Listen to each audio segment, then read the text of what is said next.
Je me souviens encore du jour où Gabriel est arrivé à l'agence. C'était un lundi matin comme les autres, ou du moins c'est ce que je pensais.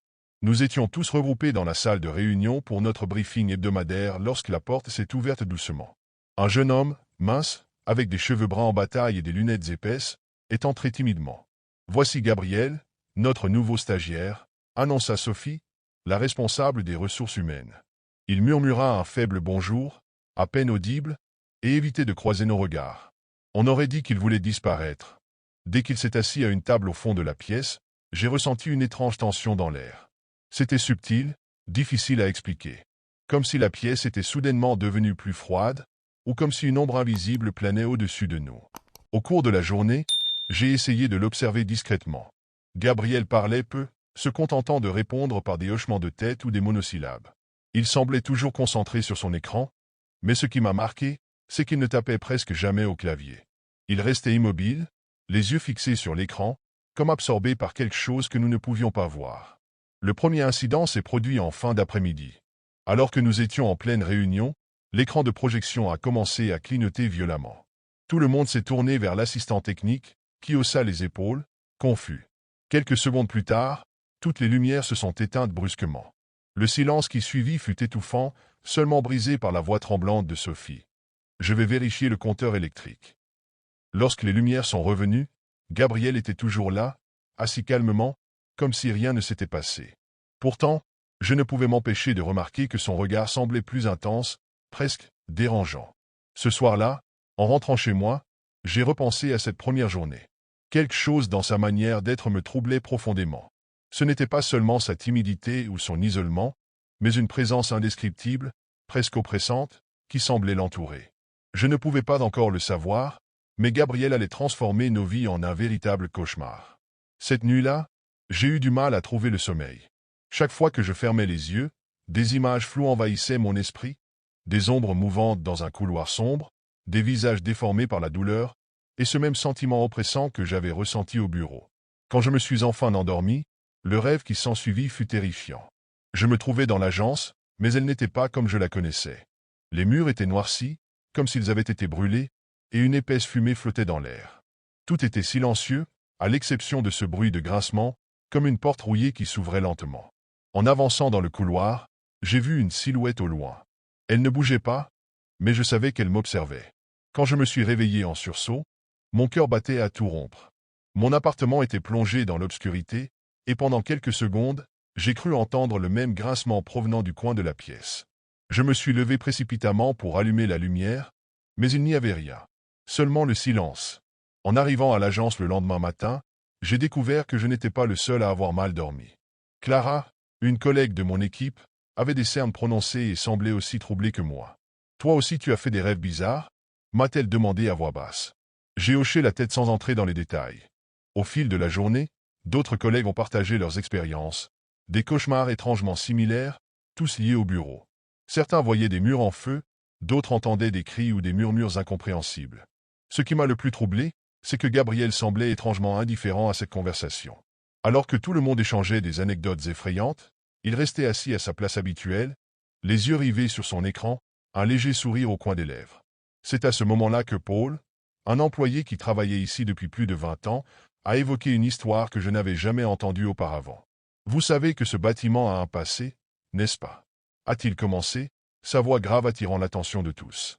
Il a raconté qu'il y a plusieurs décennies, un incendie avait ravagé cet endroit. On disait que l'origine du feu était mystérieuse et que plusieurs personnes y avaient perdu la vie, y compris un jeune assistant dont le corps n'avait jamais été retrouvé. À mesure qu'il parlait, une tension palpable s'installait dans la pièce. Gabriel, pour la première fois, leva les yeux de son écran. Son regard croisa le mien, et j'ai ressenti une vague de froid parcourir tout mon corps. Ce n'était pas de la peur, mais quelque chose de plus profond, comme si, en cet instant, il savait exactement ce que je pensais. Le lendemain soir, tout a basculé. Marcelo, un collègue jovial et toujours volontaire pour rester tard au bureau, n'était pas rentré chez lui. Sa femme, inquiète, avait appelé l'agence à plusieurs reprises, mais personne n'avait de nouvelles. Je suis arrivé tôt ce matin-là, et l'ambiance dans l'open space était lourde. Sophie, notre responsable, tentait de calmer les esprits en expliquant qu'il s'agissait sûrement d'un malentendu, mais son visage pâle trahissait son anxiété. En fin de matinée, Clara est venue me voir avec un air grave. « Viens, il faut que je te montre quelque chose, murmura-t-elle. Elle m'entraîna vers la salle de surveillance, où étaient conservées les images des caméras de sécurité. Elle avait récupéré les enregistrements de la veille, les dernières heures avant la disparition de Marcelo. Nous avons visionné les images en silence, l'écran scintillant projetant une lumière froide dans la pièce. Marcelo était visible, seul dans l'open space, tapant sur son clavier. Rien d'anormal. Mais à mesure que les minutes passaient, une sensation de malaise s'installait. À un moment donné, il s'était arrêté de travailler et avait tourné la tête brusquement, comme s'il avait entendu quelque chose. Pourtant, personne d'autre n'était visible dans le bureau. Puis, l'image est devenue étrange. Marcelo semblait différent. Son visage, bien que encore reconnaissable, affichait une expression de terreur pure. Il se leva brusquement et fixa un point hors champ, ses lèvres bougeant comme s'il parlait à quelqu'un. Mais il était seul. C'est alors que cela arriva. Les lumières de l'open space clignotèrent violemment, et l'écran devint statique. Lorsque l'image revint, Marcelo avait disparu. Clara et moi nous sommes regardés, pétrifiés. « Tu as vu ça » murmura-t-elle, sa voix à peine audible. Je hochai la tête, incapable de parler. Peu après, Sophie annonça que la police avait été appelée pour enquêter sur la disparition. Pendant ce temps, Gabriel restait à son bureau, toujours aussi calme, comme si rien ne s'était passé. Mais quelque chose dans son comportement semblait avoir changé. Il semblait presque satisfait. C'est à ce moment-là que j'ai commencé à comprendre que Marcelo n'était peut-être pas simplement parti.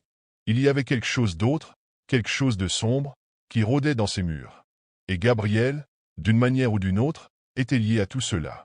L'enquête sur la disparition de Marcelo avançait lentement. Les policiers avaient fouillé le bâtiment, interrogé les employés et examiné les caméras de sécurité, mais tout semblait mener à une impasse. Pourtant, Clara et moi ne pouvions pas oublier ce que nous avions vu sur les enregistrements. Cette nuit-là, je suis resté au bureau plus tard que prévu, envahi par un mélange de curiosité et de peur. Clara avait également décidé de rester pour chercher des indices. Nous étions seuls, le silence de l'agence n'étant interrompu que par le bourdonnement des ordinateurs. « Il y a quelque chose que je dois te montrer » dit-elle soudain. Elle sortit un vieux dossier qu'elle avait trouvé dans les archives du sous-sol. Il contenait des articles de journaux jaunis, des photos en noir et blanc et des rapports d'incidents liés au bâtiment. L'un des articles parlait d'un incendie survenu il y a 40 ans. Le feu avait détruit une partie de l'immeuble, et plusieurs employés avaient péri. Parmi les victimes figurait un certain Gabriel Moreau, un jeune assistant décrit comme réservé et souvent mal compris par ses collègues. Je regardais Clara, incrédule. « Tu crois que ?» Elle hocha la tête, les yeux grands ouverts. C'est alors que les lumières commencèrent à clignoter, et un bruit sourd résonna dans le couloir. Un mélange de panique et de détermination me poussa à me lever pour vérifier. Clara me suivit de près, une lampe de poche tremblante à la main. En avançant dans le couloir, nous sentions l'air devenir glacé, presque irrespirable. Les murs semblaient vibrer doucement, émettant un bourdonnement étrange. Nous atteignîmes finalement l'open space, et c'est là que nous le vîmes. Gabriel se tenait au milieu de la pièce, dos à nous, parfaitement immobile. Une étrange aura émanait de lui, une obscurité presque palpable. « Gabriel » murmurai-je, ma voix à peine audible. Il se retourna lentement, et son visage était méconnaissable. Ses yeux, habituellement timides, étaient noirs comme du charbon, et un sourire inquiétant étirait ses lèvres. « Vous ne devriez pas être ici » dit-il d'une voix qui semblait résonner à travers toute la pièce. Avant que nous puissions réagir, les ordinateurs s'allumèrent tous en même temps, affichant des images de flammes et de visages déformés par la douleur. Les écrans clignotaient, projetant des ombres dansantes sur les murs. Clara attrapa mon bras et murmura « On doit partir. Maintenant !» Mais au moment où nous fîmes un pas en arrière, Gabriel tendit la main, et les lumières s'éteignirent complètement, nous plongeant dans une obscurité totale. Le noir complet qui nous enveloppait était oppressant, presque tangible. Clara serrait mon bras, et je pouvais sentir sa main trembler. Tout autour de nous, des murmures s'élevaient, indistincts mais remplis de colère et de douleur. J'avais l'impression que le bâtiment lui-même respirait, vivant et hostile. Nous avons tenté de reculer, mais nos pas résonnaient étrangement, comme si le sol s'étirait sous nos pieds. Une lumière vacillante apparut soudain, projetée par un des écrans d'ordinateur restés allumés. Sur l'écran, une vidéo en noir et blanc montrait Marcelo. Il était assis dans un coin sombre, les yeux écarquillés et emplis de terreur. Il semblait vouloir parler, mais aucun son ne sortait de sa bouche. Clara étouffa un cri, et c'est alors que nous entendîmes une voix derrière nous. « Vous ne comprenez toujours pas. » Nous nous retournâmes, et Gabriel était là, à quelques pas, son visage éclairé par une lueur étrange. Ce bâtiment, il ne m'a jamais laissé partir, dit-il d'une voix presque triste, mais teintée de malice. Il m'a pris, tout comme il a pris d'autres avant moi. Et maintenant, c'est à votre tour. Clara tenta de le confronter. Qu'est-ce que tu veux dire? Qu'est-ce que ce bâtiment a à voir avec toi? Gabriel esquissa un sourire sinistre. Je ne suis qu'un écho, une part de cette tragédie, condamnée à errer ici. Mais vous êtes réel, et le bâtiment a faim. Avant que nous puissions répondre, le sol sous nos pieds se mit à vibrer violemment. Les murs autour de nous semblaient se resserrer, et des formes indistinctes se matérialisaient dans l'obscurité. Des silhouettes noires, des visages tourmentés. Clara m'attrapa par le bras. « Il faut courir !» cria-t-elle.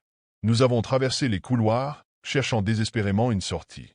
Mais le bâtiment semblait jouer avec nous, les portes disparaissant ou menant à des impasses. Finalement, nous atteignîmes la cage d'escalier, et l'air frais de la nuit nous frappa comme une délivrance. En nous retournant, nous vîmes Gabriel debout dans l'encadrement de la porte, son visage redevenu neutre, presque humain. « Vous avez eu de la chance, dit-il calmement, mais vous ne serez jamais libre de ce lieu. » Nous sommes sortis précipitamment, sans regarder en arrière. Pourtant, même après avoir quitté le bâtiment, je ne pouvais me défaire de cette sensation. Comme si quelque chose m'avait suivi, comme si l'ombre du bâtiment était ancrée en moi. Les jours suivants, j'ai démissionné, tout comme Clara. Nous ne parlons plus de cette nuit, mais parfois, dans mes rêves, je revois ce sourire inquiétant de Gabriel.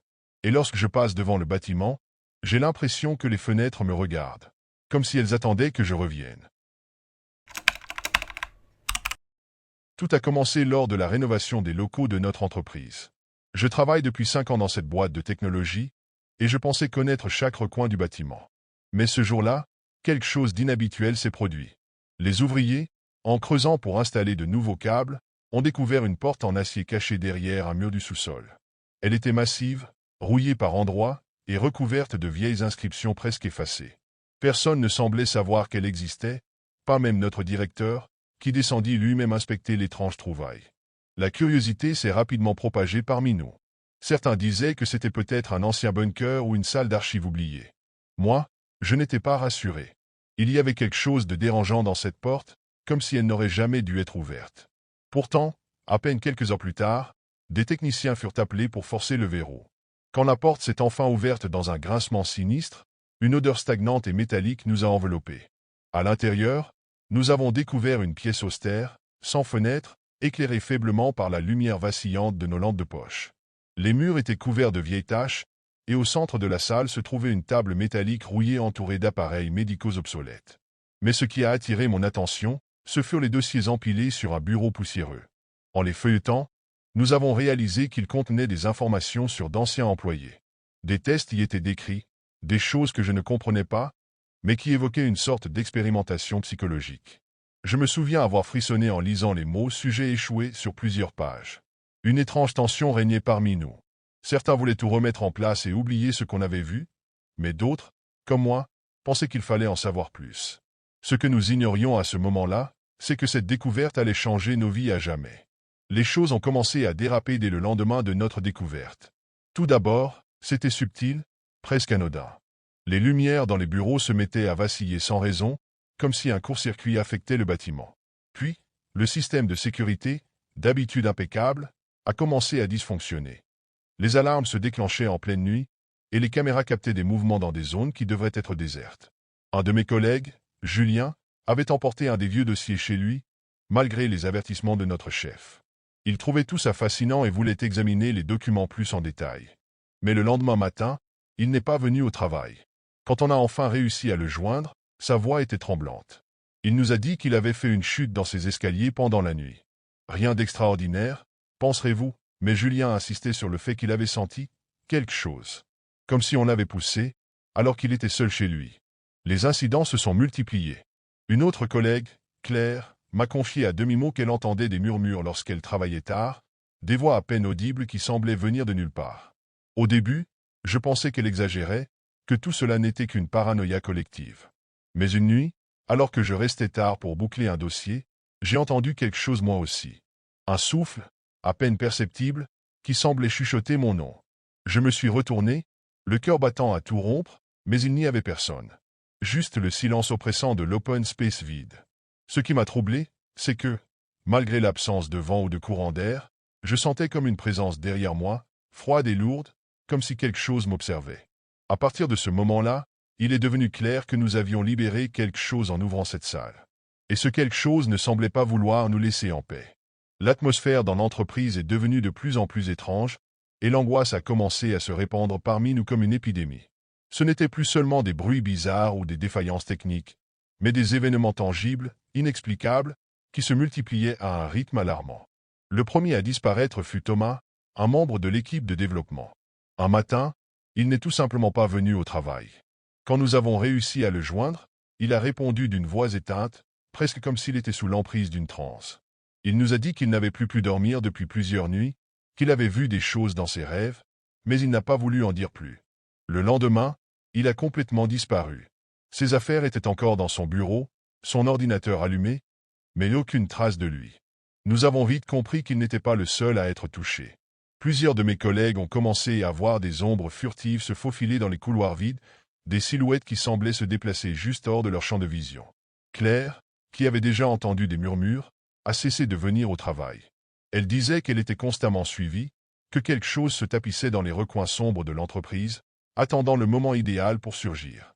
Un groupe de plus en plus restreint d'entre nous a commencé à creuser plus profondément dans les documents trouvés dans cette salle du sous-sol.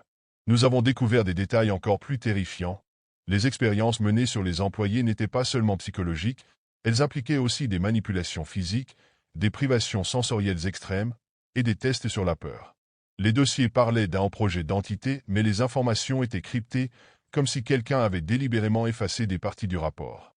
Un soir, alors que nous étions dans la salle de réunion pour discuter de ce que nous devions faire, un autre incident se produisit. La porte d'entrée s'est soudainement refermée avec force, comme si une vague invisible l'avait frappée. Une fois à l'intérieur, la température de la pièce a chuté de façon spectaculaire, et tous nos téléphones ont cessé de fonctionner, nous laissant dans l'obscurité totale. C'est alors que je me suis souvenu de la phrase qui hantait les dossiers. Les échecs doivent être effacés. Nous étions en train de devenir ces échecs. Et quelque chose, ou quelqu'un, se cachait dans l'ombre, prêt à nous effacer un à un. À mesure que les jours passaient, l'angoisse devenait insupportable. Le bâtiment semblait être devenu un piège, une prison vivante, et plus personne n'était à l'abri. Les accidents se multipliaient, toujours aussi inexplicables. Un autre collègue, Marc, s'était évanoui pendant une réunion, et lorsque nous l'avions retrouvé, il était figé, les yeux grands ouverts, comme s'il avait vu l'inimaginable.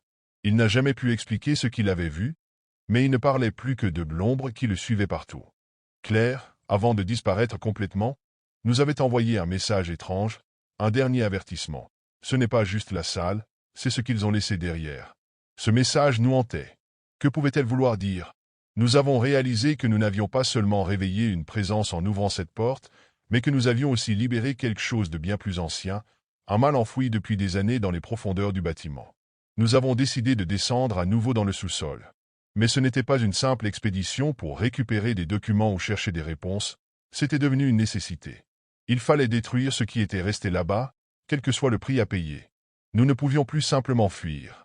Quand nous sommes arrivés devant la porte en acier, un malaise indescriptible m'a envahi. C'était comme si la pièce respirait, comme si quelque chose attendait derrière la porte, prête à nous engloutir. Nos mains tremblaient, mais nous avons forcé l'entrée. À l'intérieur, la salle semblait encore plus malsaine que la première fois. Le sol était jonché de papier déchiré, et les appareils médicaux étaient désormais obsolètes, mais dégageaient une énergie perturbante. Nous avons trouvé un étrange générateur en métal au centre de la pièce, entouré de câbles brisés et de dispositifs incompréhensibles. C'était comme un cœur battant, une machine sinistre alimentant quelque chose que nous ne comprenions pas. L'un de mes collègues, Lucas, a voulu essayer de détruire le générateur, pensant que cela arrêterait tout. Mais dès qu'il a posé sa main dessus, la pièce a vibré, un son métallique, strident, a déchiré l'air. Et c'est là que tout s'est intensifié. La pièce s'est mise à tourner, les murs semblaient se rapprocher, et une ombre noire, d'une forme vaguement humaine, s'est matérialisée devant nous. Ses yeux brillaient d'une lueur malveillante, et un froid glacial envahissait l'air. Avant que je ne puisse réagir, Lucas a hurlé. Il a essayé de fuir, mais quelque chose l'a attrapé, le traînant dans les ténèbres, et en quelques secondes, il n'était plus là. Le dernier bruit que j'ai entendu était son cri, étouffé par le vide.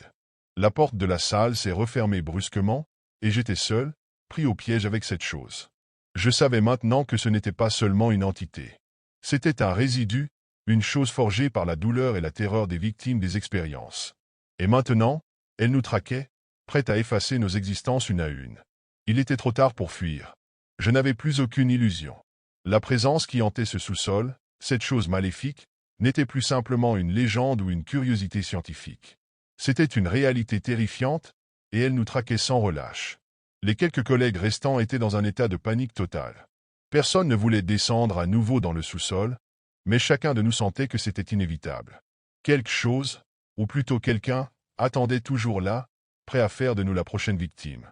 La pièce semblait nous appeler, comme si l'entité avait pris une forme plus tangible, plus concrète, à chaque seconde où nous restions près d'elle. À chaque fois que nous tentions de quitter les lieux, une sensation oppressante se faisait sentir, une main invisible nous poussant à retourner là où tout avait commencé. Le bâtiment était devenu un piège, chaque couloir une menace, chaque porte un obstacle insurmontable. Et ce n'était plus juste un bâtiment, mais un lieu vivant, qui réagissait à notre peur, s'ajustant, se déformant pour nous garder à l'intérieur. Une nuit, alors que je me retrouvais seul dans le couloir, l'ombre m'a enfin rattrapé. Elle était là, juste devant moi, comme une silhouette noire flottant dans l'air, à peine distinguable du vide environnant. Ses yeux, rouges et pleins de haine, fixaient les miens, et je savais qu'il était trop tard pour m'échapper. La chose m'a tendu une main glacée, ses doigts semblants s'étirer pour saisir mon âme. J'ai voulu crier, mais aucun son ne sortait de ma bouche. Je me suis retrouvé paralysé, mon corps hors de contrôle, mes pensées embrouillées, comme si mon esprit était lentement en train de se dissoudre sous la pression. Et puis, dans un dernier sursaut de lucidité, une pensée m'a traversé l'esprit. Si nous étions tous là pour une raison. Peut-être que, dans un sens, nous étions tous liés à ce mal ancien, les témoins innocents des expériences passées. Mais cette entité ne voulait pas simplement nous tuer. Non, elle voulait nous utiliser, comme elle avait utilisé ceux qui étaient partis avant nous. Avec un effort surhumain, j'ai réussi à me dégager de son emprise, courant dans les couloirs, le cœur battant la chamade. Mais tout autour de moi semblait se refermer. Les murs se rapprochaient. Le bruit de mes pas résonnait dans l'air lourd, comme une danse macabre, un préambule à la fin. Je savais qu'il ne me restait que peu de temps. La fin était proche. Et il n'y avait nulle part où fuir. La créature, ou ce qu'elle était devenue, m'avait trouvé, et elle n'avait pas l'intention de me laisser m'échapper. Ce qui m'effrayait le plus, c'était que cette chose n'était qu'un fragment de l'histoire de l'entreprise, un secret enfoui sous des tonnes de béton et de métal, et je n'étais qu'une petite pièce dans ce puzzle macabre. Peut-être que, finalement, nous avions tous été des sujets de cette expérience, et que notre sort était scellé depuis bien longtemps. Dès que j'ai franchi la porte de la petite maison d'édition où je travaille depuis 3 ans, j'ai remarqué quelque chose de différent ce matin-là. Il y avait une énergie inhabituelle dans l'air, un murmure d'excitation qui se propageait parmi mes collègues. C'était rare dans un endroit où la routine pesante des deadlines et des réunions semblait étouffer toute spontanéité. « Tu as entendu? On a un nouveau collègue » m'a soufflé Lucie, ma voisine de bureau, en rangeant un dossier sur son clavier. Je me suis contenté d'un hochement de tête distrait. Les nouveaux arrivants n'étaient pas rares, mais ils ne restaient jamais très longtemps. Cette entreprise, malgré son apparente tranquillité, avait une manière subtile d'user les nerfs des employés. C'est alors qu'il est entré. Eduardo, grand, souriant, vêtu d'un costume impeccable qui contrastait avec l'ambiance décontractée du bureau. Il avait une présence qui attirait immédiatement l'attention. Il serrait les mains avec assurance, lançant des plaisanteries comme s'il nous connaissait depuis des années. Quand il est arrivé à ma hauteur, j'ai été surpris par la chaleur de son regard. « Vous devez être Julien » a-t-il dit, comme s'il lisait dans mes pensées. J'ai hoché la tête, un peu pris de court. Je ne me souvenais pas qu'on nous avait été présenté. Tout au long de la journée, Eduardo s'est montré impressionnant. Il avait une facilité déconcertante à comprendre les projets en cours, à anticiper les besoins des uns et des autres. Mais ce qui m'a frappé, c'est sa manière de parler aux gens. Il posait des questions justes, mais ce n'était pas seulement de la curiosité. C'était comme s'il connaissait déjà les réponses et qu'il cherchait simplement à voir comment nous réagirions. À la pause déjeuner, il a rejoint notre table. Les discussions tournaient autour de banalités, mais Eduardo avait ce don étrange de rendre chaque conversation personnelle. À un moment, il a mentionné un voyage que Lucie avait fait en Écosse. Elle s'est figée, visiblement troublée. « Mais, comment tu sais ça? Je n'en ai parlé à personne ici » a-t-elle murmuré. Eduardo a ri, évacuant l'étrangeté d'un geste de la main. Oh, c'est juste une intuition, a-t-il répondu, en croquant dans une pomme.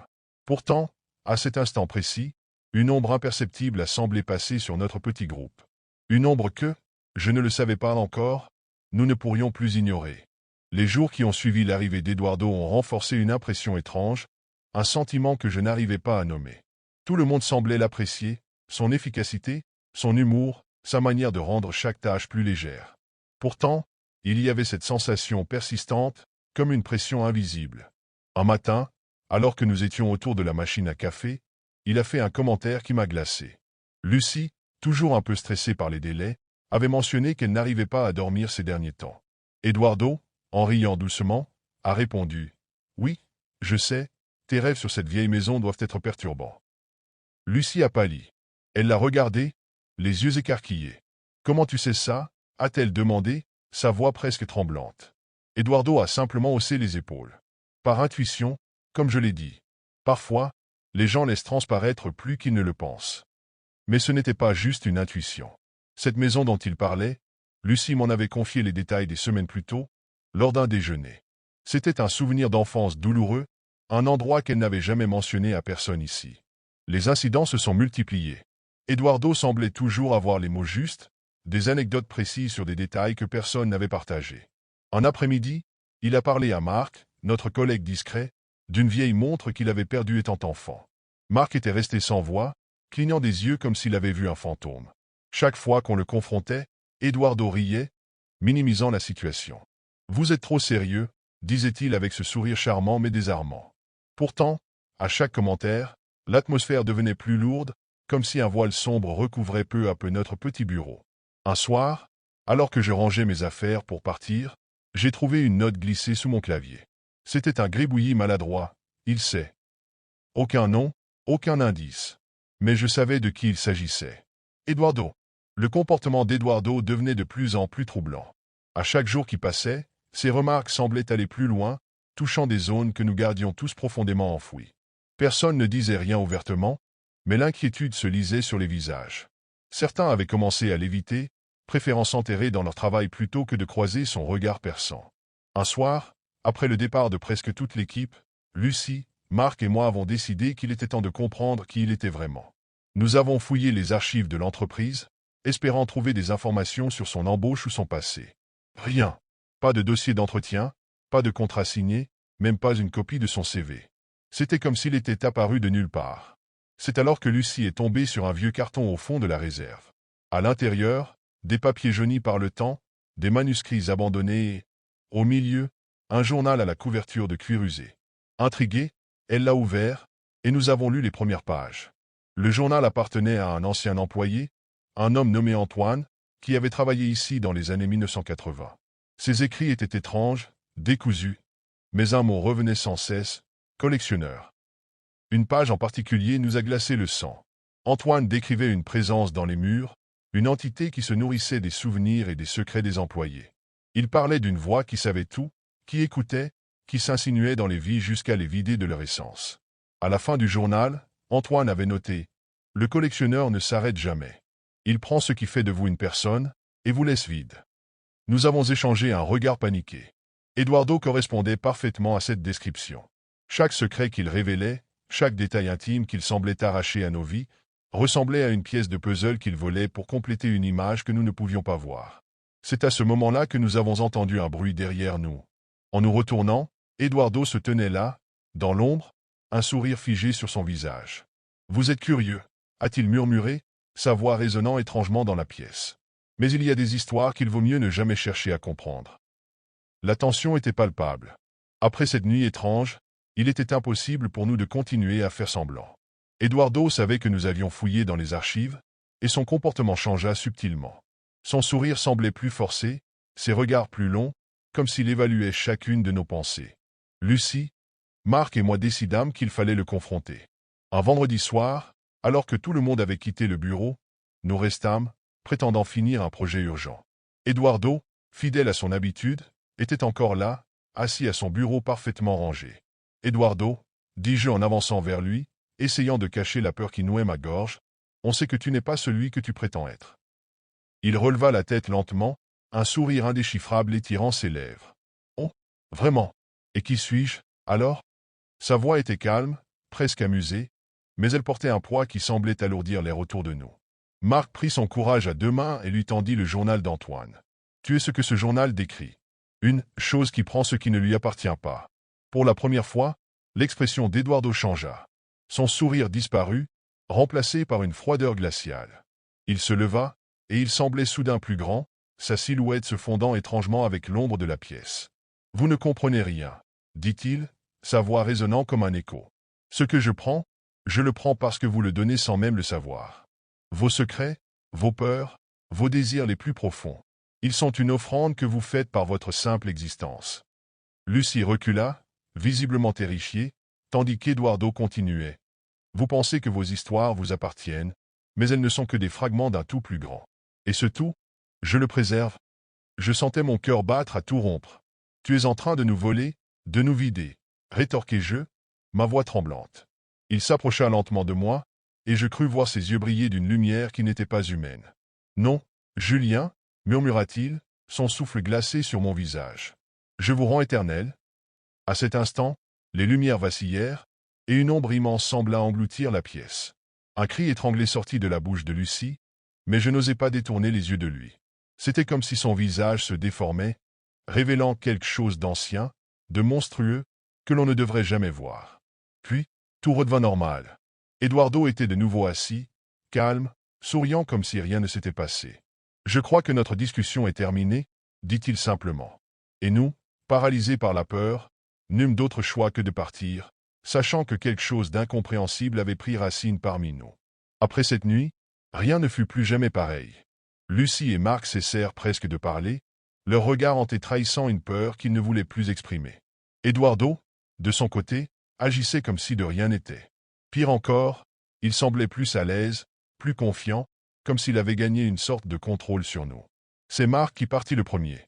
Un matin, son bureau était vide, ses affaires soigneusement rangées. Aucun préavis, aucun message. Quand nous avons essayé de le joindre, ses appels tombaient directement sur la messagerie.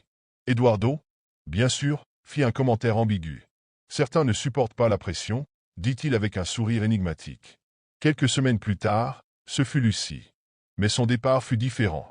Elle devint étrange, presque effacée, comme si quelque chose en elle s'était éteint. La dernière fois que je la vis, elle me fixa avec des yeux vides, comme si elle voulait me dire quelque chose mais n'y parvenait pas. 2 jours plus tard, elle ne revint pas au bureau. Je me retrouvai seul face à Eduardo.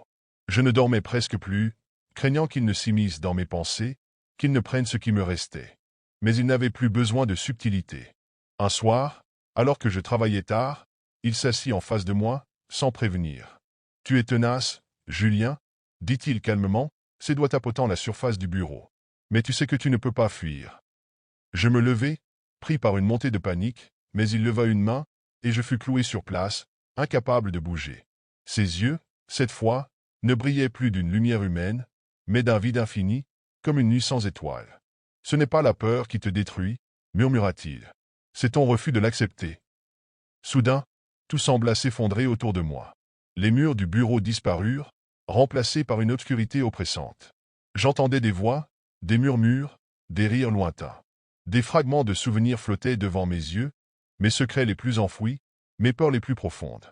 Et au centre de tout cela, Eduardo, ou ce qu'il était vraiment, absorbant chaque fragment de ce que j'étais.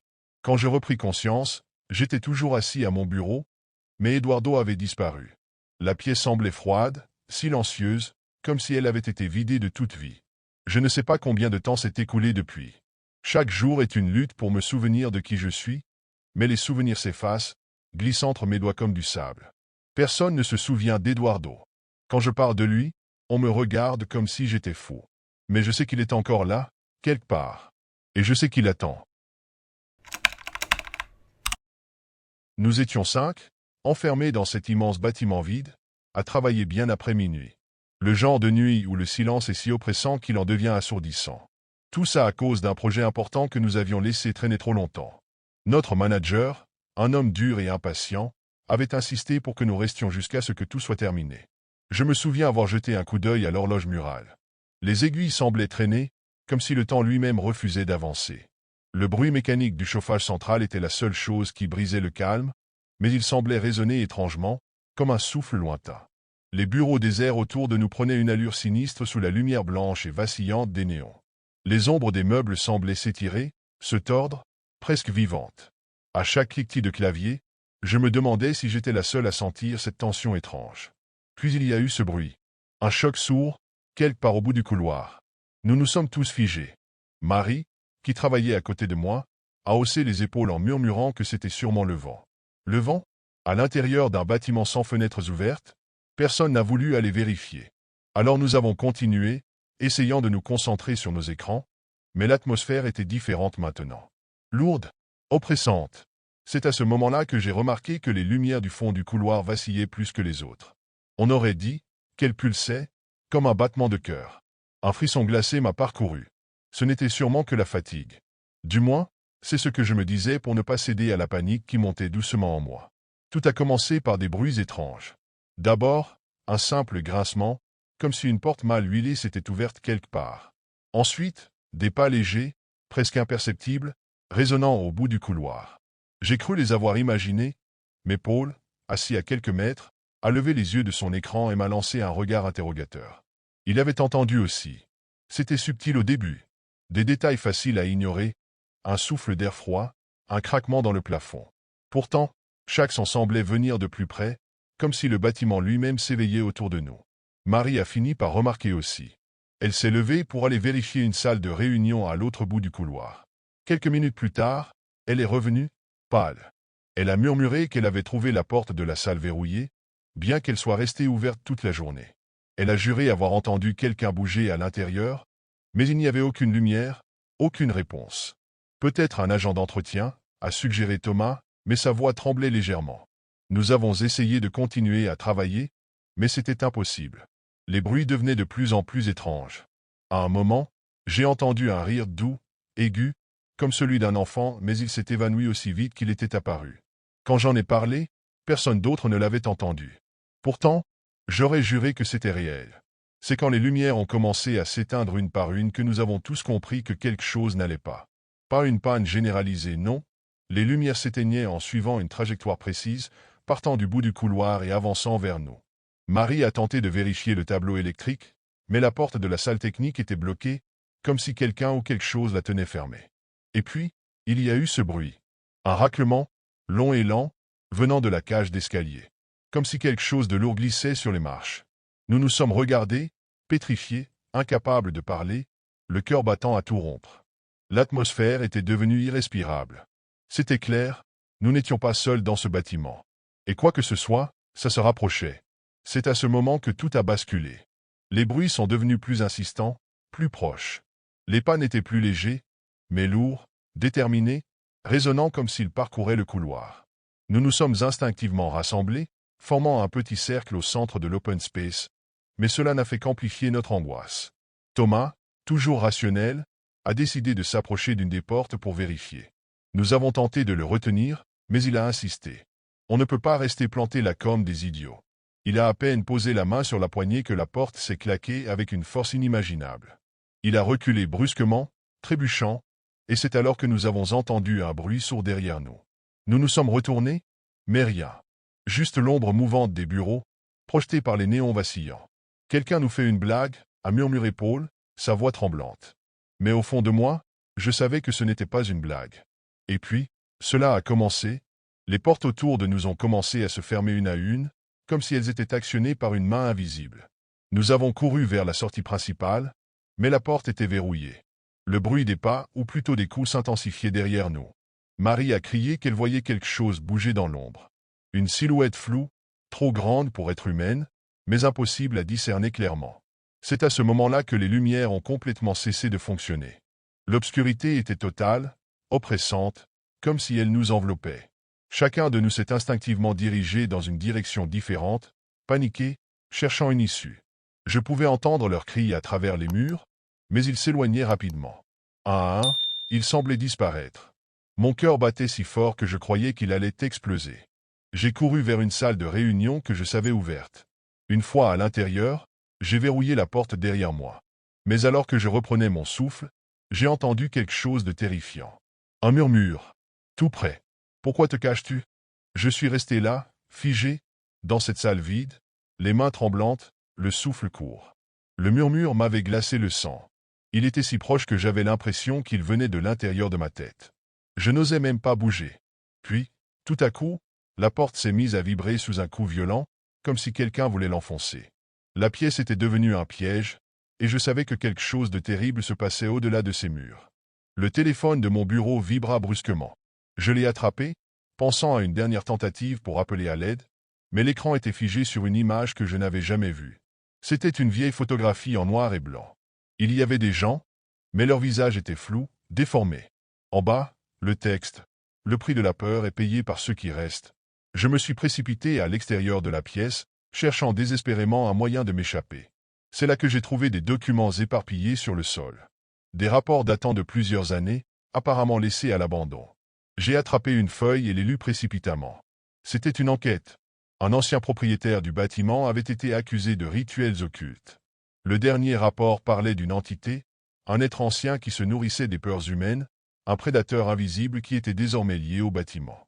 Chaque fois qu'il était réveillé, il dévorait ceux qui osaient y entrer, les séparant en proie à leur pire cauchemar. Alors c'est ça. C'est ce qui nous traquait. Cette entité n'était pas une simple apparition. C'était un chasseur qui exploitait nos peurs, les amplifiait jusqu'à ce qu'elles nous dévorent de l'intérieur. Chaque chambre, chaque couloir du bâtiment était un piège, une toile invisible tendue autour de nous. Je voulais retourner à la salle des archives pour essayer de tout comprendre, mais en franchissant le couloir, j'ai vu quelque chose qui m'a fait m'arrêter net. C'était Marie, mais elle ne ressemblait plus à la Marie que je connaissais. Elle était là, debout, figée, les yeux vides, et derrière elle, une silhouette massive et sombre, se glissant silencieusement, presque comme un spectre. Elle ne bougeait plus. Elle ne semblait même pas me voir. Et c'est là que j'ai compris. Marie, comme les autres, n'était plus qu'un appât, une victime. Chacun d'entre nous avait été isolé et pris dans une illusion créée par la créature. Cette chose utilisait nos peurs pour nous séparer, pour nous rendre vulnérables. Nous étions tous déjà morts, en quelque sorte. Je me suis retourné, les jambes tremblantes, mais il était trop tard. La chose était déjà là, et elle savait ce que j'avais peur de perdre. Je courais, à bout de souffle, mon esprit en feu, cherchant une issue, un moyen de fuir ce piège de plus en plus serré. Chaque couloir semblait se refermer autour de moi, les murs se resserrant lentement, comme si le bâtiment lui-même me tenait captif. Je n'osais même plus regarder derrière moi, mais je pouvais entendre le souffle rauque de la créature qui se rapprochait. C'était comme si elle marchait à l'intérieur de ma tête, chaque pas amplifié dans mon crâne, chaque souffle se mêlant à mes propres pensées. Je suis arrivé devant une porte, la dernière porte. Elle était différente des autres, plus ancienne, comme si elle appartenait à une époque révolue. Une lueur faible s'échappait de dessous, et une sensation étrange m'envahit. Je l'ai ouverte lentement, presque sans y penser, espérant trouver un refuge, mais ce que j'ai découvert était bien pire. À l'intérieur, une salle vide. Ou du moins, je croyais qu'elle était vide. Les murs étaient tapissés de vieux miroirs fissurés, réfléchissant des images déformées de moi-même. Mais quelque chose ne collait pas. Ces images, ces reflets, n'étaient pas mes propres gestes. Ils étaient distordus, comme s'ils ne m'appartenaient pas.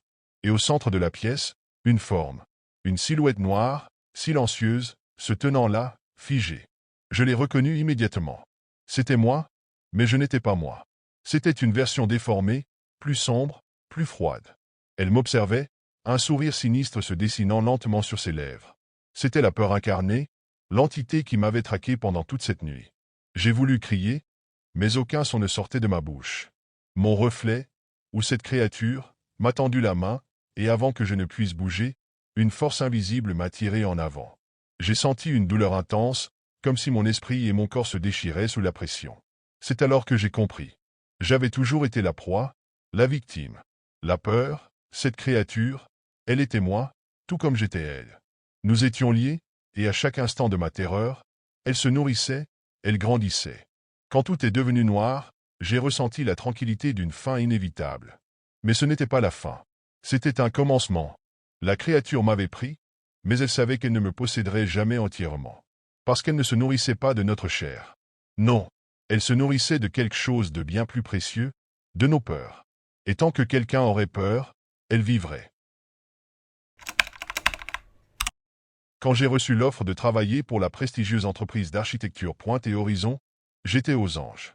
À 27 ans, Décrocher un poste dans une telle boîte était plus qu'un rêve. C'était l'aboutissement de toutes mes années d'efforts et de sacrifices. Le jour de mon arrivée, tout semblait parfait. Les locaux étaient immenses, baignés de lumière naturelle, avec des espaces modernes et élégants qui donnaient presque envie d'y passer ses week-ends. Tout respirait la réussite. Dès le premier jour, mes collègues ont été chaleureux, bien que certains semblaient distraits, comme absorbés dans un autre monde. C'est l'effet des délais serrés, ai-je pensé en souriant intérieurement. On m'a rapidement assigné à une équipe chargée de rénover un ancien bâtiment historique en plein cœur de Paris. Le projet était ambitieux, exigeant, et exactement ce que j'espérais. Cependant, un détail a commencé à m'intriguer dès la première réunion d'équipe.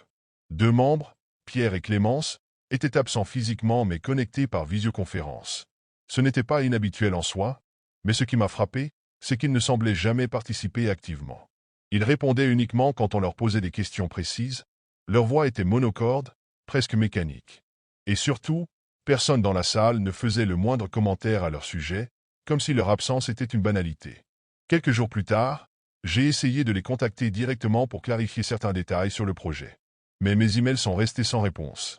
Quand j'ai demandé à une collègue, Sophie, si elle avait déjà travaillé avec eux, elle m'a lancé un regard furtif avant de hausser les épaules. Ils sont là depuis longtemps. Je ne les connais pas bien, mais ils sont fiables. Sa réponse m'a laissé un goût amer. Quelque chose n'allait pas, mais je ne voulais pas paraître paranoïaque. Après tout, c'était une grande entreprise, avec des centaines de collaborateurs. Peut-être que je cherchais des problèmes là où il n'y en avait pas. Alors j'ai décidé de me concentrer sur mon travail et de ne plus y penser. Mais malgré mes efforts, leur absence physique me dérangeait.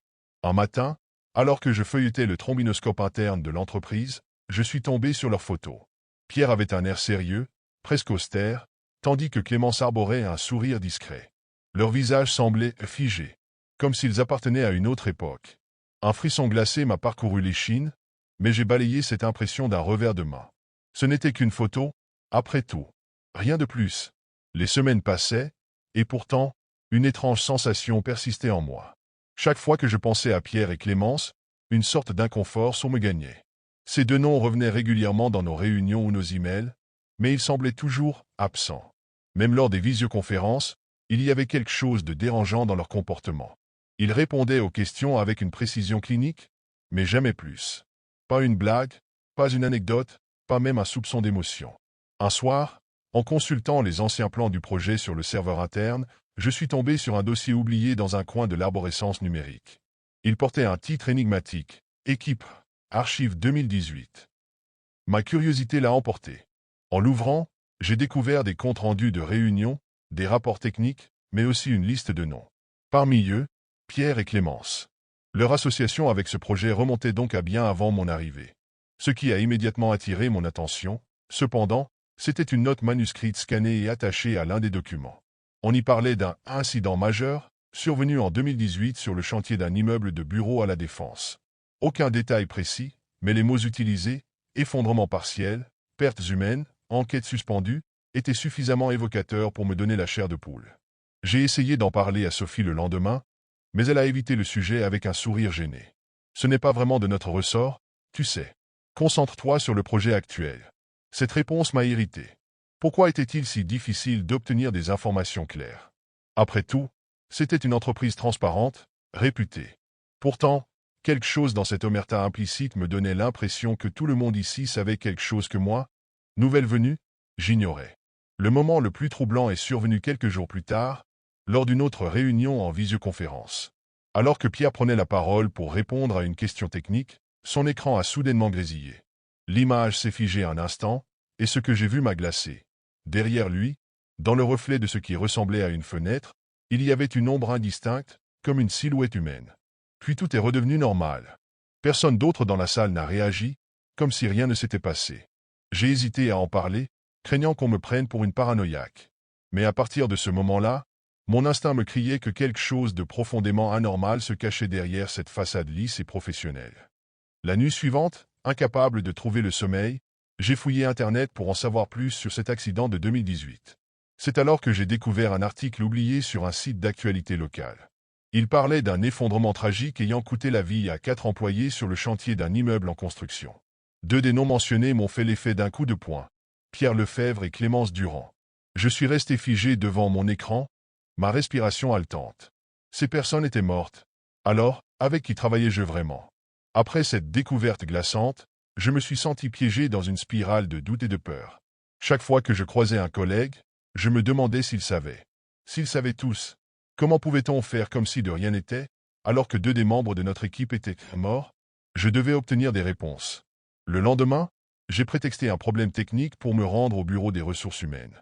En fouillant dans les archives informatiques sous le regard distrait de l'assistante, j'ai trouvé une note succincte mais terrifiante. Statut de Pierre Lefebvre et Clémence Durand actifs pour projets internes. Accès physique, non requis. Non requis? Mon cœur s'emballait. Pourquoi maintenir leurs noms actifs? Et surtout, qui, ou quoi, était derrière ces échanges virtuels? Je n'avais personne à qui parler. Sophie évitait mes questions, et les autres semblaient englués dans un silence complice. Finalement, j'ai pris mon courage à deux mains et j'ai décidé de confronter mon supérieur direct, M. Vernier. Dans son bureau, l'ambiance était glaciale. Vernier m'a écouté avec un sourire distant alors que je lui exposais mes soupçons. Quand j'ai mentionné l'accident et les articles que j'avais lus, son expression a changé. Il s'est levé lentement, croisant les bras, et m'a fixé de ce regard vide qu'on réserve aux idiots ou aux fauteurs de troubles.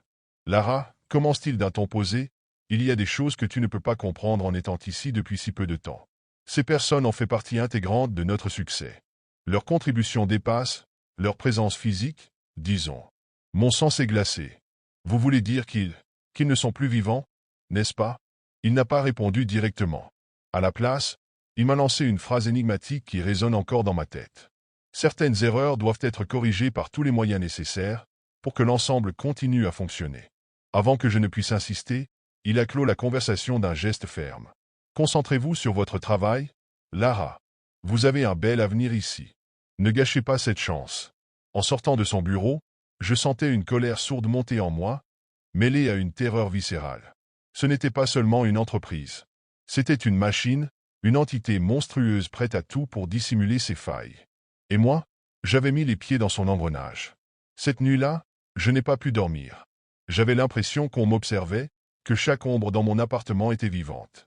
À un moment, mon téléphone a vibré. C'était un email provenant d'une adresse inconnue. L'objet, ils savent. À l'intérieur, une seule phrase. Ne fais plus de recherches, ou tu seras la prochaine. Je savais que j'aurais dû arrêter, mais quelque chose au fond de moi refusait d'abandonner. Peut-être était-ce la peur, ou simplement le besoin irrépressible de comprendre à quoi j'étais confronté. Quoi qu'il en soit, ce soir-là, j'ai commencé à recevoir des signes que j'allais trop loin. Tout a commencé par des bruits étranges dans mon appartement. Un craquement dans le parquet, une porte qui semblait bouger légèrement sous l'effet d'un courant d'air inexistant. Puis, il y a eu mon ordinateur, qui s'est allumé tout seul alors que je m'étais éloigné. Sur l'écran, une fenêtre vierge s'était ouverte, et une phrase y avait été tapée. « Arrête ». Mon souffle s'est coupé. Je me suis approché lentement, mes mains tremblant. Avant que je ne puisse réagir, l'écran s'est éteint brutalement. Mais ce n'était que le début. Le lendemain, alors que je rentrais chez moi, j'ai remarqué une voiture noire garée à l'angle de ma rue. Elle semblait banale, mais j'ai immédiatement ressenti que quelque chose n'allait pas. À chaque pas, je pouvais presque sentir le poids d'un regard me transperçant. Quand j'ai tourné la tête pour observer la voiture, les vitres teintées m'ont renvoyé à un vide oppressant. Une fois chez moi, j'ai vérifié chaque verrou, chaque fenêtre. J'étais à bout de nerfs, mais ce fut pire quand j'ai remarqué que mes affaires avaient été déplacées. Pas volées? Non. Simplement déplacées. Mon cahier de notes que je laissais toujours sur la table était maintenant ouvert sur mon bureau. Mes clés, habituellement accrochées à l'entrée, gisaient sur le comptoir de la cuisine. Je n'étais plus en sécurité. Plus tard dans la soirée, j'ai reçu un autre email anonyme. Ils viennent pour toi. La panique montait en moi comme une vague dévastatrice. Qui était-il? Était-ce l'entreprise? Ou ces entités? Ces choses? Ce n'était plus seulement un jeu de secret ou de corruption, c'était une chasse, et j'étais la proie. Au bord de la crise de nerfs, j'ai été contacté par une personne inattendue, un ancien employé de Pointe et Horizon. Il m'a donné rendez-vous dans un café à l'écart du centre-ville, tard dans la nuit. Contre toute logique, j'ai accepté. Dans le café, un homme d'âge moyen, visiblement nerveux, m'attendait. Il s'appelait Julien, et ses premiers mots ont confirmé mes pires craintes. Ils t'ont trouvé? Pas vrai? Il m'a expliqué que la société utilisait les fantômes de Pierre et Clémence comme un écran de fumée pour couvrir un crime bien plus grave. L'accident de 2018 n'avait pas été une simple tragédie. C'était une conséquence d'un choix délibéré. Un choix destiné à maximiser les profits, au mépris total de la vie humaine. Ils ne sont pas partis, a murmuré Julien. Ils sont bloqués, comme si la société elle-même refusait de les laisser partir. J'étais pétrifié. Pourquoi? Pourquoi moi? Il m'a jeté un regard désolé. Parce que tu as commencé à poser des questions. Et maintenant, ils veulent que tu te taises. Une fois pour toutes. Avant de partir, il m'a donné un conseil. Si tu veux vivre, Lara, arrête. Quitte la ville. Quitte tout. Parce que s'ils ne te trouvent pas, eux, ces choses, le feront. Ces choses. À ce moment-là, j'ai su que ce n'était pas seulement une affaire d'hommes puissants et corrompus. Quelque chose de bien plus sombre était à l'œuvre. Je savais que Julien avait raison. La seule solution raisonnable aurait été de tout abandonner, mon travail, ma carrière, ma vie ici. Mais une partie de moi refusait de fuir. Ce n'était pas seulement une question de curiosité, c'était une question de survie morale. Ces morts méritaient la vérité, et moi, je méritais de savoir pourquoi j'étais plongé dans ce cauchemar. La nuit suivante, tout a basculé. Je travaillais tard sur les plans du projet, essayant de me concentrer malgré les événements des derniers jours. Autour de minuit, l'électricité a brusquement sauté. L'obscurité a avalé l'appartement entier, me laissant seul avec le bruit sourd de mon propre souffle. Je me suis levé pour chercher une lampe torche, mais avant même d'atteindre le tiroir, un froid glacial a envahi la pièce. C'est alors que je les ai entendus. Des murmures, indistincts mais insistants, provenant des murs eux-mêmes. Les voix semblaient se superposer, tantôt plaintives, tantôt accusatrices. Elles appelaient mon nom. Lara, une sueur froide perlait sur mon front alors que je reculais lentement vers la porte. Mais elle s'est fermée brusquement, comme poussée par une force invisible. Une silhouette s'est formée devant moi, émergeant lentement de l'obscurité. Ce n'était ni Pierre, ni Clémence. C'était autre chose. Un amas d'ombres humaines, comme si des fragments de plusieurs personnes avaient été amalgamés dans une forme grotesque. L'air était chargé d'une énergie suffocante, et je pouvais sentir leur colère, leur désespoir. Ils savaient, a grondé une voix grave et déformée. Ils nous ont sacrifiés, mes jambes tremblaient. Je ne pouvais pas bouger, ni parler. L'entité avançait lentement vers moi, et à chaque pas, je pouvais voir les visages de Pierre et Clémence apparaître brièvement dans cette masse informe, leurs yeux vides mais pleins de reproches. « Aide-nous » ont-ils murmuré en chœur. L'air est devenu si lourd que je me suis effondré au sol. Juste avant de perdre connaissance, une phrase s'est gravée dans mon esprit, portée par une voix désespérée. « La lumière est dans les archives. Cherche-la. » Je me suis réveillé quelques heures plus tard, allongé sur le sol de mon appartement. La lumière était revenue, mais quelque chose en moi avait changé. Je savais que je n'avais pas imaginé tout cela. Ce qu'il m'avait dit, les archives. Je devais y aller.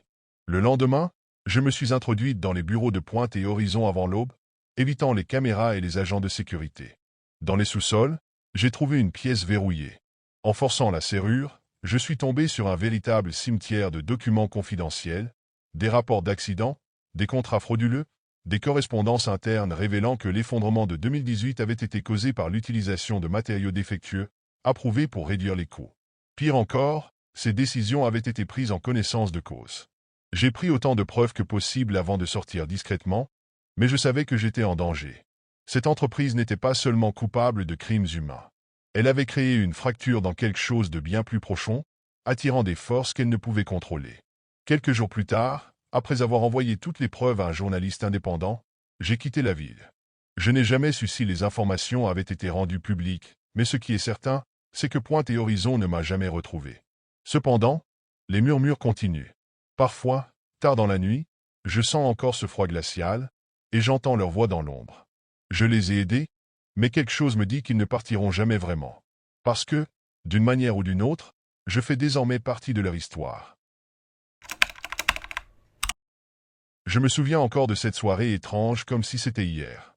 Le dîner annuel de l'entreprise, un événement censé célébrer nos succès, se déroulait dans un restaurant chic en périphérie de la ville. En entrant dans la salle, j'ai immédiatement ressenti une atmosphère différente, presque oppressante, comme si l'air était plus dense que d'habitude. Les autres collègues semblaient pourtant de bonne humeur, discutant joyeusement autour des tables décorées avec soin. Je m'étais installé près du bout de la grande table, un peu en retrait. Être nouveau dans l'équipe me mettait naturellement mal à l'aise dans ce genre de contexte, mais ce soir-là, c'était autre chose. Quelque chose d'indéfinissable planait. Alors que je parcourais la salle du regard, mes yeux se sont arrêtés sur un homme que je n'avais jamais vu auparavant. Il était assis parmi nous, impeccablement habillé dans un costume noir, sa cravate parfaitement nouée, mais il y avait quelque chose d'étrange chez lui. Il ne parlait pas, ne riait pas, se contentait de nous observer, un léger sourire figé sur les lèvres. Je me suis penché vers ma collègue à ma gauche, Sophie, pour lui demander qui c'était. Elle haussa les épaules, l'air perplexe. Je pensais que c'était un invité du patron, murmura-t-elle. Mais quand j'ai demandé à d'autres autour de moi, personne ne semblait le connaître. Pas de présentation, pas de poignée de main. Juste, lui, assis là, comme s'il avait toujours été une partie de notre groupe. Ses yeux me troublaient. D'un noir profond, presque sans reflet, il semblait sonder quelque chose en moi, quelque chose que je ne voulais pas affronter. Quand nos regards se sont croisés, j'ai ressenti un frisson glacé remonter le long de ma colonne vertébrale. Le directeur général arriva enfin, levant son verre pour inaugurer la soirée.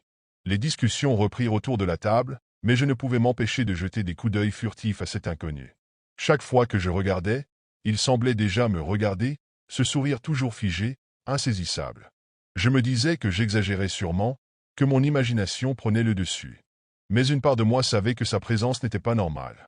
Et cette part, enfouie sous des couches de rationalité, commençait à murmurer que je n'aurais jamais dû venir à ce dîner. Alors que le dîner avançait, un étrange malaise s'emparait peu à peu de l'atmosphère. Les conversations semblaient moins animées, comme si une tension invisible pesait sur chaque mot. Je continuais à surveiller l'inconnu du coin de l'œil, espérant qu'à un moment ou un autre, quelqu'un finirait par expliquer sa présence. Mais il restait là, immobile, silencieux, jouant distraitement avec une fourchette qu'il n'avait pas encore utilisée. Puis, au moment où le directeur général s'apprêtait à faire un toast, les lumières vacillèrent soudainement. Une série de clignotements rapides enveloppa la salle dans une lumière stroboscopique, projetant des ombres étranges sur les murs et les visages des invités. Les discussions cessèrent instantanément. « Ah, un problème de courant ?» lança le directeur avec un rire nerveux, tentant de détendre l'atmosphère. Mais personne ne rit. Une sensation glaciale parcourut la pièce, et même si les lumières se stabilisèrent quelques secondes plus tard, ce frisson restait ancré en moi. C'est alors que les incidents commencèrent. Un bruit sec retentit du côté de la table, comme si quelqu'un venait de briser un verre. Je me retournai pour voir un collègue, visiblement troublé, tenir son verre fissuré en main. « Je n'ai rien fait, » murmura-t-il, les yeux écarquillés. Il a explosé tout seul. Ce n'était que le début. Peu de temps après, un des plats principaux fut renversé sur la table sans raison apparente. Les serveurs, eux aussi, semblaient nerveux, échangeant des regards furtifs comme s'ils percevaient quelque chose que nous ne voyions pas. À chaque incident, mon regard revenait inévitablement vers l'inconnu. Il ne semblait pas surpris, ni même concerné. Au contraire, son sourire s'élargissait légèrement à chaque anomalie, comme s'il savourait ce qui se passait. Et puis, il y eut ce bruit. Un murmure, à peine audible, mais suffisant pour attirer l'attention de plusieurs d'entre nous. On aurait dit des mots prononcés à voix basse, mais ils ne venaient de personne à table. Ils semblaient émaner de l'air lui-même, roulant dans la pièce comme une vague invisible. Un silence pesant s'installa. Sophie, à côté de moi, chuchota. « Tu as entendu ça ?» Je hochai la tête, incapable de parler. Je savais que quelque chose d'étrange se passait, mais je n'avais aucune explication logique. Et dans ce silence tendu, j'entendis un rire. Pas un rire fort, mais un éclat bref, sec, résonnant comme un écho lointain. Je me tournai instinctivement vers l'inconnu, et cette fois, il ne me regardait plus. Ses yeux étaient fixés sur quelque chose d'invisible, quelque chose au-delà de nous tous. C'est là que j'ai compris que les lumières clignotantes n'étaient qu'un avertissement. Le vrai cauchemar venait juste de commencer. Le dîner reprit, mais l'ambiance avait changé. Les conversations étaient maintenant entrecoupées de silences tendus, et tout le monde semblait sur le qui-vive. Je remarquai que plusieurs collègues jetaient eux aussi des regards nerveux vers l'inconnu. Son sourire, toujours figé, était devenu insupportable, presque grotesque, comme s'il savait quelque chose que nous ignorions. C'est à ce moment-là que l'écran du projecteur, initialement prévu pour afficher une vidéo sur les accomplissements de l'année, s'alluma soudainement sans que personne n'ait touché à quoi que ce soit. Un fichier vidéo inconnu apparut sur l'écran, suivi d'un bruit statique strident qui fit sursauter toute la salle. « Qu'est-ce que c'est que ça ?» demanda le directeur, visiblement irrité. La vidéo commença. Ce n'était pas le montage promotionnel prévu, mais une série de séquences troublantes. On voyait des documents internes de l'entreprise, des courriels, des comptes rendus de réunions et des transactions financières douteuses. Puis vinrent des enregistrements vidéo. Dans l'un d'eux, on voyait le directeur et quelques membres de l'équipe de direction discuter de licenciements planifiés pour couvrir une perte de fonds détournés. C'est quoi cette blague? Tonna l'un des cadres. Mais personne ne riait. Chaque nouvelle image dévoilait des actes de trahison, de corruption et de sabotage commis par la direction contre des employés ou des partenaires commerciaux. Je vis plusieurs collègues se figer en voyant leur nom ou leur visage apparaître sur l'écran, exposant leur complicité. Sophie, assise à côté de moi, murmura, terrifiée. Ça ne peut pas être réel. Qui aurait pu avoir accès à ces fichiers? Un frisson glacial parcourut mon dos. Ce n'était pas une simple coïncidence. Tout cela semblait orchestré, minutieusement calculé pour faire éclater la vérité au grand jour. Puis, l'écran changea. Une photo apparut, celle d'un homme que je n'avais jamais vu auparavant. Il portait un badge de l'entreprise, mais son visage était marqué par une expression de douleur et de désespoir.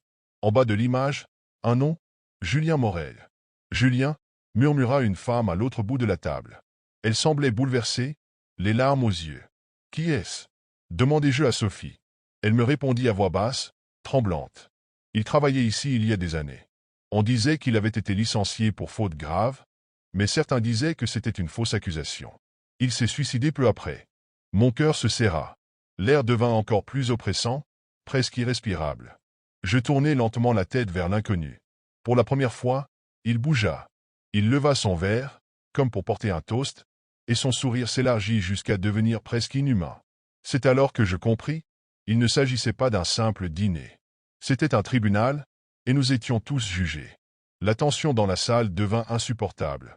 Les visages pâles des invités étaient figés dans une expression de terreur, chacun cherchant à comprendre ce qui se passait. Des murmures s'élevaient çà et là, mais aucun d'entre nous n'osait bouger. Les lumières vacillèrent à nouveau, mais cette fois, cela ne fit qu'intensifier la peur. Une grande ombre se forma au centre de la pièce, déformant les contours de la salle et étouffant la lumière. Puis, le premier cri déchira l'air. C'était celui de Marc, un cadre supérieur, qui s'était levé brusquement, le visage blême. Avant même que quiconque puisse réagir, il disparut dans un instant d'obscurité totale, englouti comme s'il n'avait jamais existé. Les quelques témoins les plus proches ne purent que balbutier des mots incompréhensibles, mais Marc était bel et bien parti. Il a disparu, articula timidement un collègue. Le silence qui suivit fut oppressant. Puis, les portes du restaurant se fermèrent d'un coup, comme si elles étaient scellées par une force invisible. Plus personne ne pouvait sortir. Des bruits sourds se firent entendre. Les voix étaient de plus en plus nerveuses. J'entendis un autre cri, cette fois venant du côté de l'entrée. C'était Clara, une jeune recrue, qui s'effondrait soudainement, son corps contorsionné comme si une main invisible l'avait saisie. Un instant plus tard, elle était partie. Comme Marc, elle n'était plus là, simplement évaporée dans l'air. À ce stade, la panique commença à se propager. Des groupes se formèrent autour des tables, certains cherchant une issue, d'autres essayant de comprendre ce qui se passait. Mais tout semblait tourner en dérision. Les fenêtres étaient intactes, les portes verrouillées, et l'air s'alourdissait à chaque minute qui passait. Je me retrouvais à l'écart, le cœur battant à tout rompre, observant l'inconnu qui restait assis sans bouger, ses yeux scrutant les disparus comme s'il savourait chaque instant. Il leva lentement son verre, et, dans un murmure presque inaudible, il dit « Vous êtes tous liés à cela. Vous ne pouvez pas fuir. » Un frisson glacial me traversa. Chaque mot semblait résonner dans ma tête, comme un verdict prononcé à haute voix. Puis, soudainement, un autre cri, plus proche cette fois. C'était Thomas, le directeur marketing. Il s'effondra au sol, une expression de terreur marquée sur son visage. Mais il ne disparut pas immédiatement. Ses yeux s'agrandirent dans un dernier regard de supplication avant que son corps ne se dissipe dans une brume noire, emporté par une force invisible. Je me rendis compte que quelque chose de bien plus sombre se passait ici. Ce n'étaient pas des disparitions aléatoires. Les personnes qui s'étaient envolées semblaient toutes avoir un lien avec les secrets révélés dans la vidéo. Des complicités, des trahisons. Chaque nom qui disparaissait était celui d'un coupable. Mais qu'en était-il de moi? Pourquoi étais-je encore là? L'inconnu n'avait cessé de me fixer, et je savais maintenant qu'il n'attendait qu'une chose, que je sois le prochain à disparaître. Le silence, lourd et angoissant, régnait désormais dans la salle. Il ne restait plus que moi et l'inconnu, entouré des fantômes des disparus. Le seul bruit était celui de ma respiration saccadée et du cliquetis des verres encore intacts sur la table. Chaque seconde semblait s'étirer comme une éternité, et pourtant, la vérité s'imposait à moi, implacable. L'inconnu se leva lentement, son regard toujours fixé sur moi, comme s'il m'attendait. Il s'approcha sans faire de bruit, ses pas feutrés sur le sol donnant l'impression que l'air lui-même avait cessé de circuler. J'aurais voulu m'échapper, courir, mais mes jambes étaient comme paralysées, incapables de me mouvoir. Un frisson glacé me parcourut le dos. Il s'arrêta juste devant moi, son visage à quelques centimètres du mien. Il était impossible de décrire avec précision ses traits, tant il semblait flou, comme si une brume enténébrée enveloppait son visage. Mais ses yeux étaient noirs, vides, et pourtant emplis d'une connaissance profonde, insondable. « Tu as vu ce qu'il s'est passé » dit-il d'une voix basse, presque murmurée. « Tu sais ce que tu es. » Je n'avais aucune réponse. Mon cœur battait dans ma poitrine, trop fort. L'air autour de moi semblait s'épaissir à chaque mot qu'il prononçait, chaque syllabe résonnant comme un écho sinistre. « Vous avez tous vos secrets, tous complices. Mais il y en a un qui doit payer. L'un d'entre vous. » Je voulais crier, mais aucun son ne sortait de ma gorge. Mes mains tremblaient. Je savais, au fond de moi, que cet homme, ou plutôt ce spectre, n'était pas simplement là pour nous terroriser. Il était là pour nous juger. Et il n'y aurait pas d'échappatoire. Puis, d'un geste lent mais déterminé, il se tourna vers l'écran, où l'image de Julien Morel s'était figée. Une fois de plus, je vis le nom qui accompagnait la photo. Julien Morel, victime d'une trahison. L'inconnu tendit la main, et le projecteur s'alluma de nouveau. Cette fois, l'image se déforma, montrant Julien, mais cette fois-ci, il n'était plus seul. À côté de lui, une silhouette indistincte, floue, prit forme, un autre visage, un visage que je connaissais bien. Le mien. Je fus frappé d'un vertige. Comment cela pouvait-il être possible? Pourquoi mon visage était-il là, à côté de celui de Julien? Je n'avais jamais rien à voir avec cette histoire, et pourtant, vous tous, vous êtes liés à cette souffrance, à cette trahison. Chacun de vous porte la culpabilité d'un autre, et la mienne. Je vais la rendre à ceux qui méritent de la porter. Un cri étranglé monta dans ma gorge, mais je ne pouvais plus bouger. Je savais maintenant ce qui allait se passer. L'inconnu était Julien, ou ce qu'il était devenu après sa mort. Il avait été trahi, accusé à tort, et sa vengeance se nourrissait des mêmes fautes commises par ceux qui l'avaient tué. Et ce soir, il choisissait son dernier héritier, moi. Je me jetai alors en avant, espérant échapper à son emprise, mais à cet instant précis, les lumières s'éteignirent, et la pièce plongea dans une obscurité totale. Dans le noir, j'entendis un dernier rire, faible, puis le silence. Quand les lumières revinrent enfin, tout était différent. Le restaurant était vide. La salle était déserte, les tables retournées, les chaises éparpillées comme si une tempête était passée. Seul restait un miroir brisé sur le mur. Je m'y suis approché, tremblant, et ce que je vis dans le reflet m'a glacé le sang. Ce n'était pas mon visage, c'était celui de l'inconnu. Et je savais, au fond de moi, que j'avais pris la place des disparus. J'étais devenu celui qu'on ne reconnaît plus. Celui qui, à son tour, allait faire partie de cette scène macabre, condamné à revivre ce dîner, encore et encore, comme un spectre cherchant sa propre vengeance.